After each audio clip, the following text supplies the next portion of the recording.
Good morning everyone and welcome back to The Legend of Zelda: A Link Between Worlds. In the last part we picked up another sage. I believe it was Gully that we picked up. As well as we've upgraded our sword to the final Master Sword. But because we were so close in rupees, I think we were at like 1570 or something like that, I went and I grounded up another 40 rupees really easy now that we have this sword. We could take with those red guys like they were nothing. Like we can take with the green guys still. So we'll head in here. We've got 1600 rupees, enough we can actually get 2 more items. I know we have all of them still on us. As much as I'd love to purchase this one, I can't, it's going to be too expensive, but I will think we want the hookshot. We'll buy it. And we now have the hookshot, as well as I'm going to want the hammer. And the real reason we're buying these isn't just because we want these items are going to be really helpful for the next dungeon. It's because we want to upgrade them.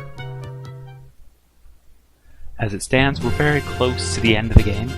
We have 2 more dungeons, and then basically let's go explore for heart pieces. Let me check. We are still full stocked on our fairies. So it is just let's head over to the maimais and upgrade. I wish some of these would have spawned hearts. Like it makes sense for us to go around and actually cut all of the grass as we go, just because of all the benefits. Alright, we'll upgrade our hookshot. I don't know what really changed. It's going to make it longer, because you can't make it maybe longer and stronger, I don't know. Because you never need to upgrade it. Now more powerful. Try it to see stronger effects. And we will upgrade our hammer. You may notice that the lamp and the net aren't things you can upgrade here. It's unfortunate they don't have upgrades from Mother Maimai. But that's a pretty cool looking upgrade. So with the upgraded hammer and the upgraded hookshot, we can head off to the first of the 2 dungeons we'll be trying to tackle. Not necessarily today, but so. Alright, the hookshot is faster, and the hammer is much bigger radius. If you look, like that small one in the center is the original hammer one. We're actually going to want to go right into the want to go into the Otherworld right away. Because we already have the Ice Palace as a teleport point, which by the way, love the sword. Love it, it's just making this so much easier. Because we already have the tower as a not the tower. The Ice Palace. One of our requirements? Yeah, the Ice Ruins, sorry. Alright, 9,999 rupees. It's a shame we just spent all our money. But we have time to take out this. And oh no! We upgraded this a long time ago, but you can see the fire rod is going to be very helpful for us. And it's to be expected in the Ice Ruins. Yeah, they have 2 different things that are you cannot continue unless.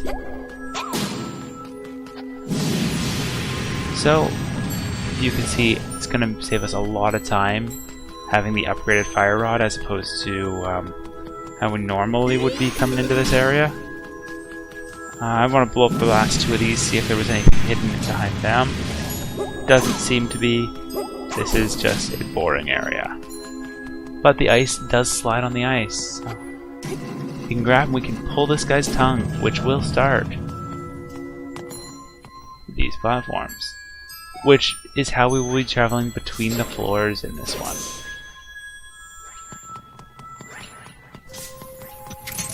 Find that. Even if they're higher, they do still get hit by the height of the fire rod. So it can save us a lot of time that way. And there's not too much to this one. We can't go out that side yet. Till we get up to the 2nd floor, which is where the tongue is as well.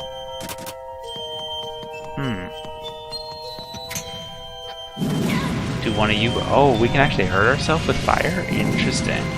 Neither of those seem to burn. So I guess let's head down another floor. I'm not sure exactly how many floors do get unlocked immediately, but at the very least we've gotten a key so we can get to this next floor. I'm gonna dislike how often we have to take these, what are they called? Elevators, but still.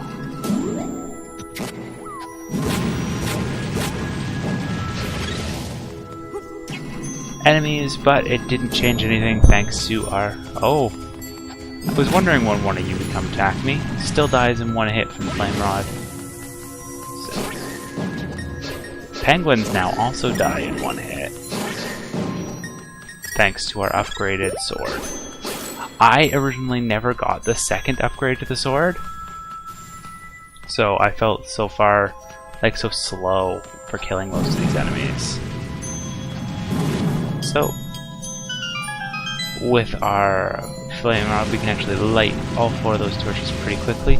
We can't get to there yet, though, so we have to get to the next height, which we can already see there is a walkway that'll let us do that.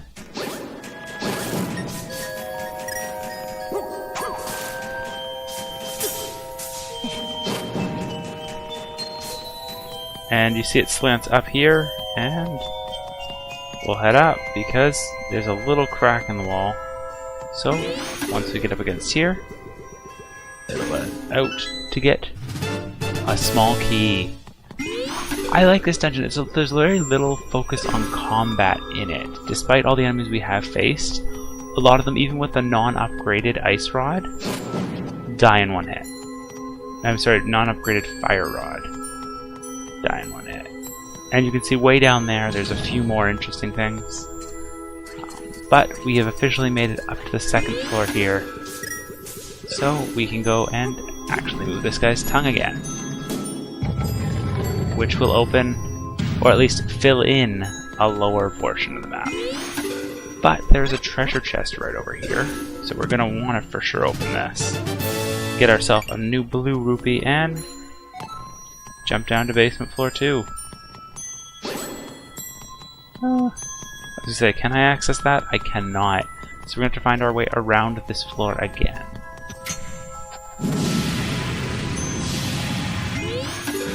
Oh, you can actually see a fairy fountain already. There. With the fire rod, you can burn that one that was way up there, and we can enter into this fairy fountain. If we needed the stuff, it would be more beneficial, but really, we don't. Already able to... Oh! You can also go down the other way if you wanted, but I'd rather head up here and take a look. It's another path that we can't quite get to, so we'll hop down. And thankfully... Dangerous.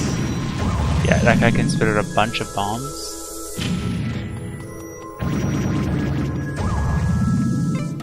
I think with... as long as he can spit out bombs, I think you can pick them up. Yeah. So, thanks to these guys existing, you can actually set off that trap. Well, not trap, I guess set off all of those switches, which will unlock this treasure chest, which gives us 100 rupees. Not the best, but also not the worst.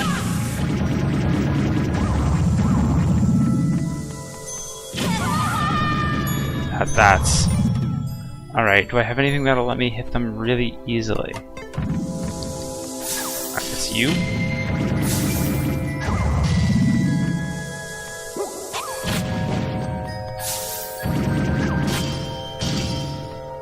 So you can either freeze them, or you can throw your or their bombs at them, and it'll have a chance of blowing them up.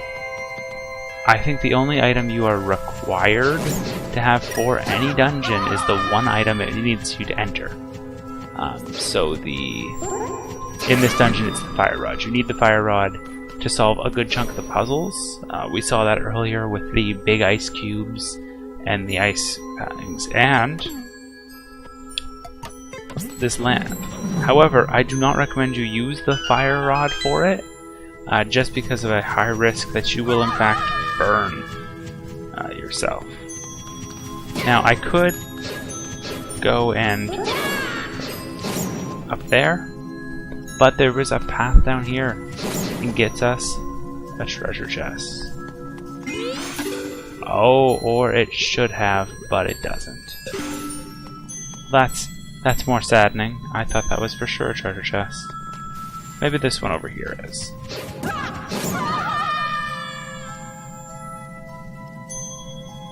I don't like that they put those guys on the ice. Yes, they're meant to be an annoying enemy. However, that's really, really annoying.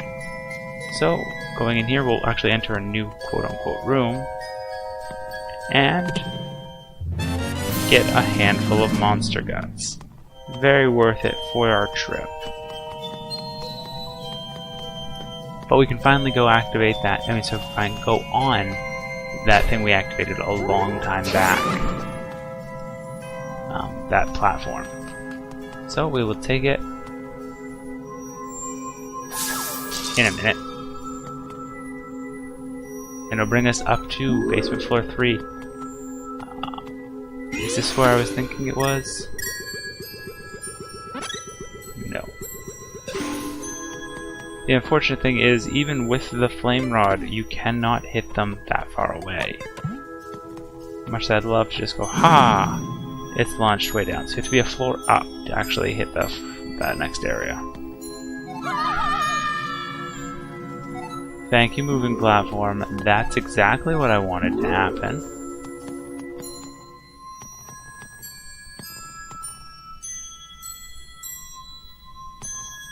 So you hop off here to get you this treasure chest, which is going to be like monster guts. Oh, it's a 50 rupee. I mean, useful since we did just burn through all of our money upgrading some weapons for here.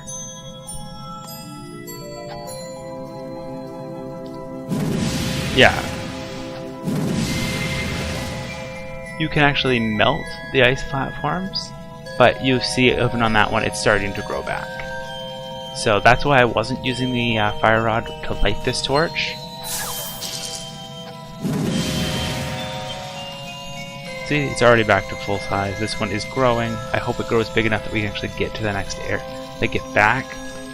We can. Alright. I just wanted to show that off. Yeah, well, we will bring the hammer. Because we're angry. But it works. While I did say I like it because it's more puzzly, I don't like it because it's more puzzly. It takes a lot longer to beat through than most of the other dungeons we've done. Yeah, hey look!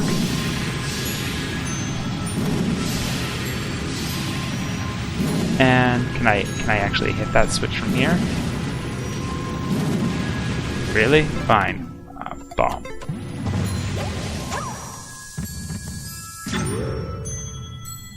And it activates. Unfortunately, something I can't use from this area.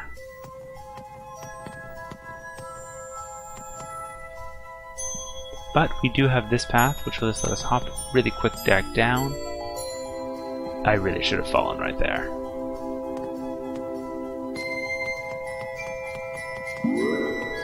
And ta-da! We can merge and actually make our way across now.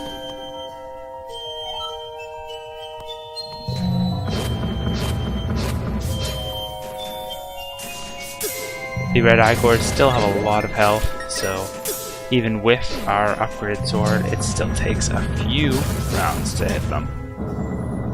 Like, to kill them. So keep that in mind. Also, you can apparently get hit at the end of a cutscene before it pans back to you.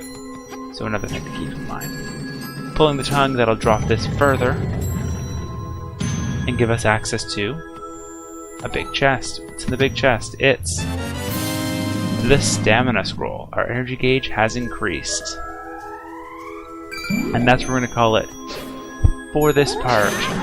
Thank you guys for watching this episode of Let's Play The Legend of Zelda: A Link Between Worlds. In the next part, we hopefully we'll finish the Ice Palace.